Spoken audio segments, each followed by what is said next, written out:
Rikthyer drejt për së drejtë, jemi në prag të festave, padyshim që gjithë vëmendja është tek konsumi i përditshëm, po sa të sigurt janë konsumatorët. Kam në studio specialisten e AKU-s, Polikseni Drazho. Zonja Drazho, përshëndetje dhe faleminderit. Dhe mirë se ju gjeta. Gjithashtu, sa të sigurt janë konsumatorët në këto prag festash, duke u nisur nga fakti se jo vetëm nga jashtë, por dhe në tregun vendas, kanë dalë shumë produkte me pesticide tej normës lejuar. Atëherë, konsumatori shqiptar patjetër, se këto janë problematika që ndodhin rëndom, ndoshta edhe në vendet më të zhvilluara se ne. Patjetër ne jemi një sistem më i vogël. Sa ndodhin këtu te ne, nuk besoj se ndodhin ato vende zhvilluara. Ne ka një problematik tjetër. Ne jemi një vend, duke qenë më i vogël si sipërfaqe dhe si numër popullate, ne kemi mundësinë që t'i kontrollojmë këto biznese. Pra, duke u kontrolluar dhe duke u detektuar si rrjedhoi gjithë moskonformitetet, do bëhen dhe raste që ne si autoritet jemi të detyruar ti publikojmë në mbrojtjet konsumatorit, në sensin që nëse unë kam konstatuar këtë produkt me këtë problematik, duhet edhe të informoj konsumatorin në mënyrë që të shmangin blerjen e këtij produkti, ose nëse e kanë bler të kthejnë brapsht atë në pikën ku e kanë marrë. Keni pasur raste për shembull që i keni zbuluar vetë se këtu për shembull shumica zbulohen o nga të huajt ose aksidentalisht?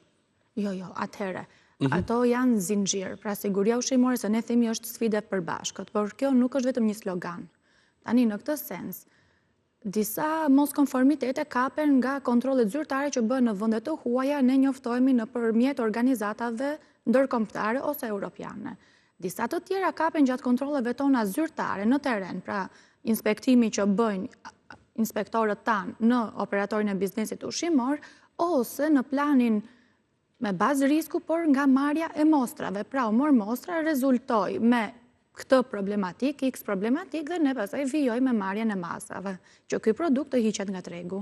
Gjithsesi, zonja Drazho, ja tani që jemi në muajin e festave, ku padyshim qytetarët drejtohen në tregje të ndryshme apo supermarkete. Ju i keni shtuar kontrollet për shembull, jo të shkoni sepse u denoncon dikush, por të shkoni në mënyrë të befs për të bërë këtë kontroll. Atëherë, sipas ligjit për ushqimin, të gjitha kontrollet që bëhen nga autoriteti kombëtar i ushqimit, hiq ato që janë me kërkesë të vetë subjektit, janë të bëfta. Pra ne, pavarësisht planit ton apo denoncimit, operatori i biznesit ushqimor nuk ka njoftim paraprak. Dhe ne vemi dhe konstatojmë në kushte mund ta quaj të flagrancës, pra në mënyrën se si ata operojnë në përditshmërinë e tyre. Pavarësisht se sot vjen AKU-ja apo do vi mbas, po themi një javë apo mbas 2 ditësh. Po denoncime keni marrë për shembull nga qytetarë apo edhe nga konkurrentë që mund të jenë tek bizneset? Atëherë ne marrim denoncime dita ditës për problematika të ndryshme dhe nuk është e thënë që të jenë vetëm bizneset e mëdha, ndonjëherë janë edhe bizneset e vogla. Pak rëndësi ka se denoncoj një konkurrent apo një konsumator i cili është i pakënaqur, ne jemi të detyruar momentin që marrim këtë njoftim, pra këtë denoncim, trupat inspektuese në terren të shkojnë dhe të verifikojnë rastin. Zonja Drazho, për shembull, fabrikat që prodhojnë diçka në këtu, ato të cilat me prodhimin, kontrollohen apo thjesht marrin për shembull një herë në 6 muaj, siç është marrin atë dokumentin aty e ka marrur këtë thot?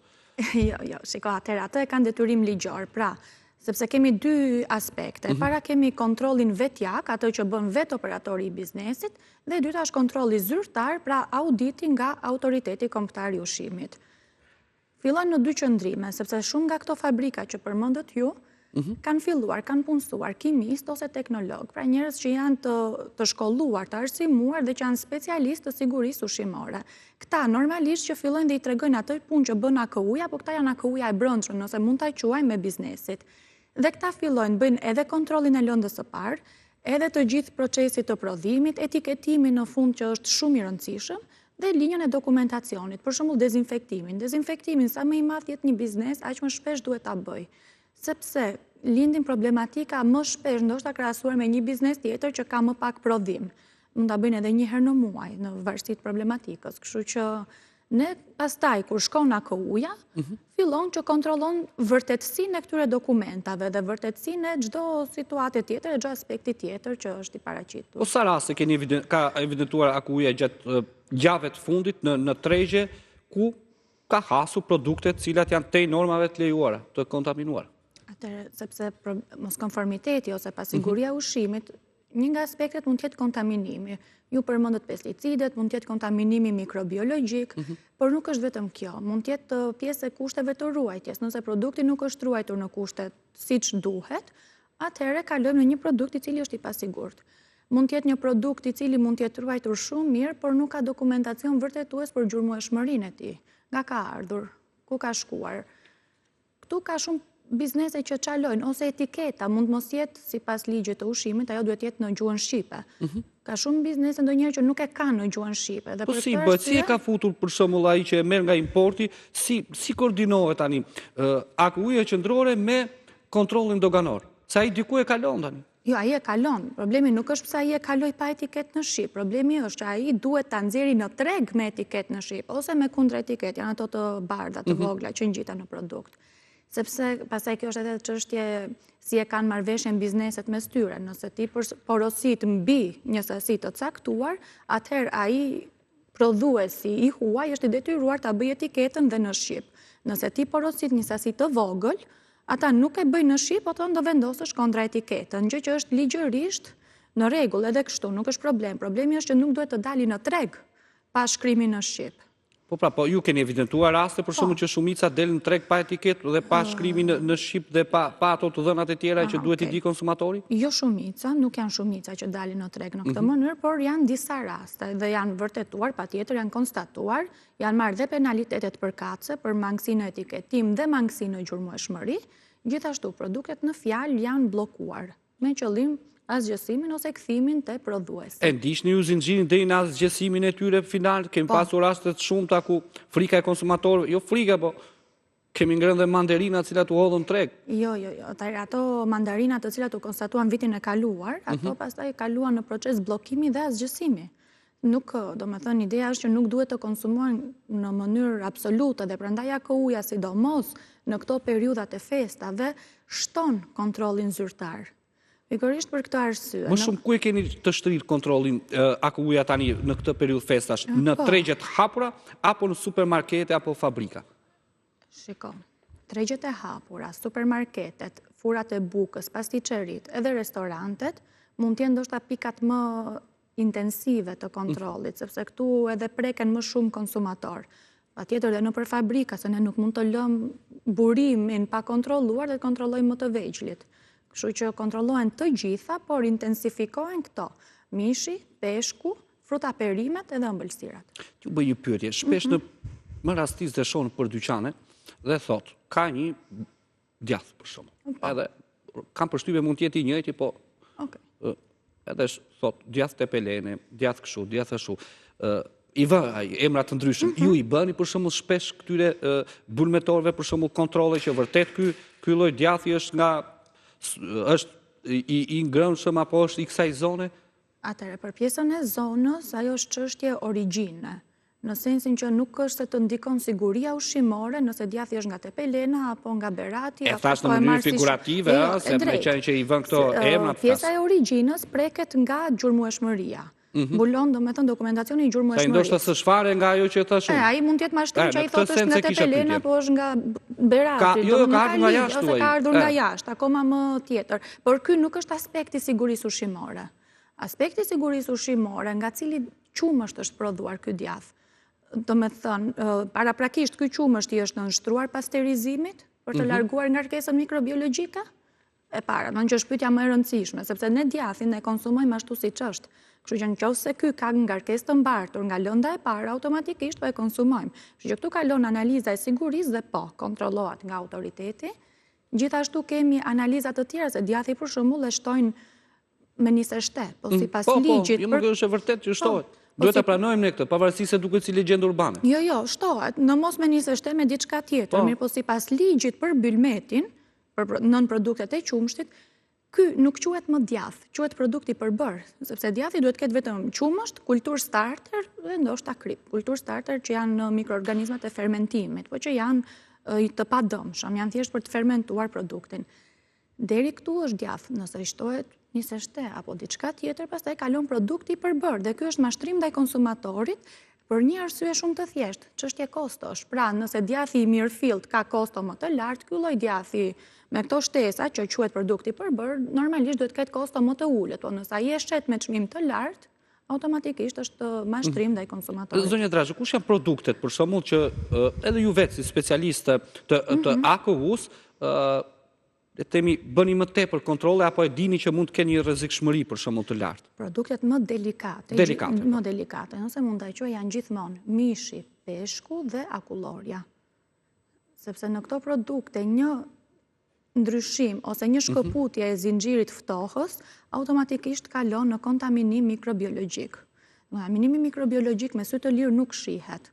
Kështu që normalisht duhet bërë patjetër duhet i nënshtrohet analizave dhe nëse flasim për një operator biznesi i cili nuk është i ndërgjegjshëm, ai mund ta marrë këtë produkt ashtu siç ka kaluar këto problematika dhe nxjerr në treg. Dhe këtu është rrezikshmëri shumë e lartë.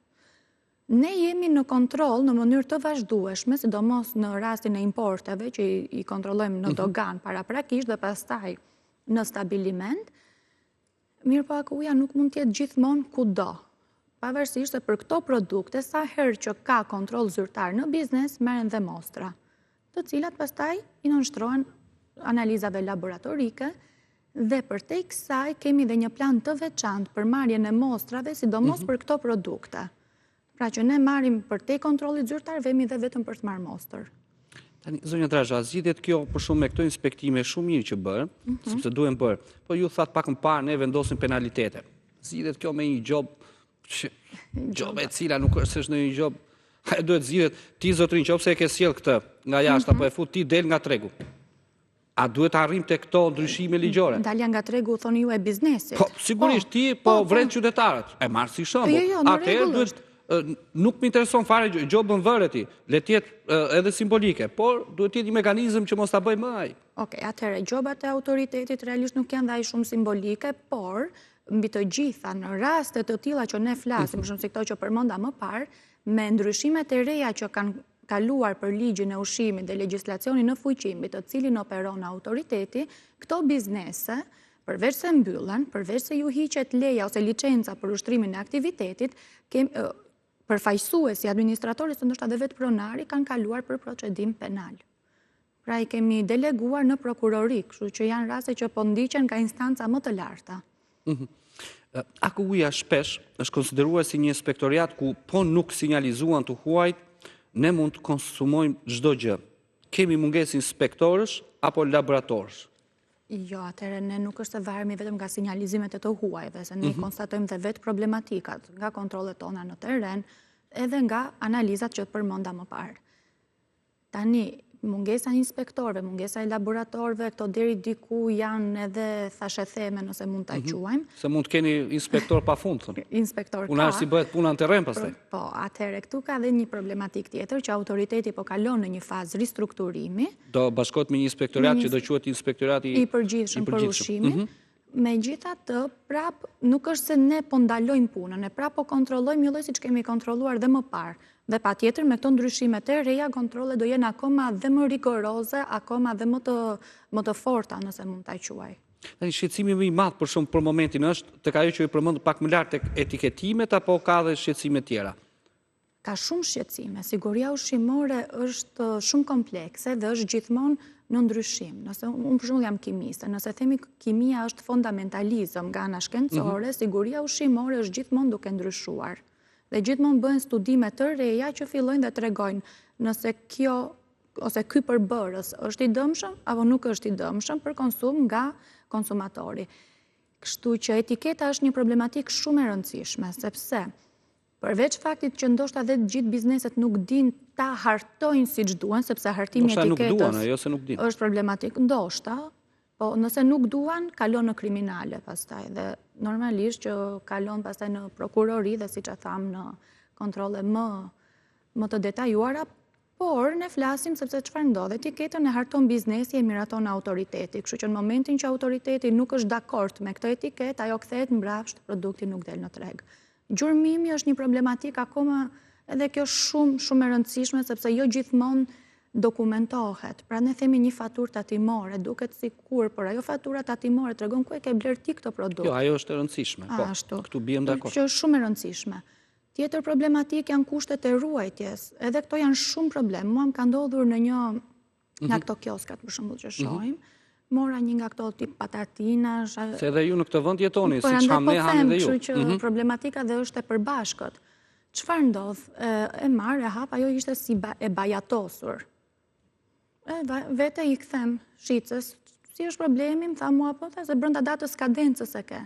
Ajo mund të kishte 8 muaj aty. Ajo kishte kohë aty, më çan nga që janë kioska, jo shi, jo diell, jo njëra, jo tjetra, kalon produkt pastaj. Se më dole fiks te pyetja që kisha. Tani, deri më 31 dhjetor, do ketë shtim le të themi të kontrolleve, duke nisur nga fakti se shumë produkte këtu, kur fillojnë festat, thot merr një t'jap 3, sepse mund t'i kenë mbetur stok. Dhe e kam të siguria ushqimore unë te këto produkte të tjera. Drejt. Shiko, merr një, jep 3, mund të jetë edhe me efekt financiar dhe këtu nuk futemi dot. Nëse produktet janë brenda afatit të skadencës, ne i marrim të sigurta. Nëse produktet janë ruajtur si duhet, janë të dokumentuara si duhet, janë të etiketuara madje si duhet, ne prapë do i marrim të sigurta deri në momentin që një analizë laboratorike thot të kundërtën. Patjetër që autoriteti në këtë periudhë ka shtuar inspektimet, patjetër që jemi non-stop në teren, dhe nuk madje edhe në ditë pushimi, siç kanë qenë këto, prap inspektorët tanë janë në teren duke kontrolluar të gjitha problematikat. Mirë, gjithsesi, zonja Draxho, kam edhe një pyetje tjetër në fakt. Kur bëhen kontrollet, pra që shkojnë inspektorët e AKU-s, gjithçka për shkak fotografohet, gjithçka mbahet në inventar që të jetë për shembull tjetë edhe transparente, jo thjesht për t'ja përcjell e zën publikut nëpërmjet një video që mund shpërndahet nga autoriteti. Po, jo, atëherë veçanërisht në raste kur ka problematika, to fotografohen, bëhen dhe video, videot pastaj kanë dhe një çik debat se pa një aprovim, ndoshta dhe nuk mund t'i publikojmë, por për efektet tona dokumentare të brendshme patjetër. Jo, ajo në fakt pavarësisht se si mund të jetë ligjin, po në fakt ato duhet publikohen. Duhen publikohen, po pastaj këtu kalon. Okej, mund të jetë dëm i madh për atë kompani, po ajo kompani duhet marrë përgjegjësi për shembull sepse rrezikon jetën e qytetarëve. Patjetër dhe kompania e mban përgjegjësinë sepse sikundër e tham, kur problematikat janë shumë serioze për te gjobave, kalojnë edhe në ndjekje penale. Mirë, zonja Draxho, unë ju falenderoj shumë. Ishte kënaqësi, do të jemi edhe herë të tjera. Ishim me Polikseni Draxhon, specialiste nga AKU.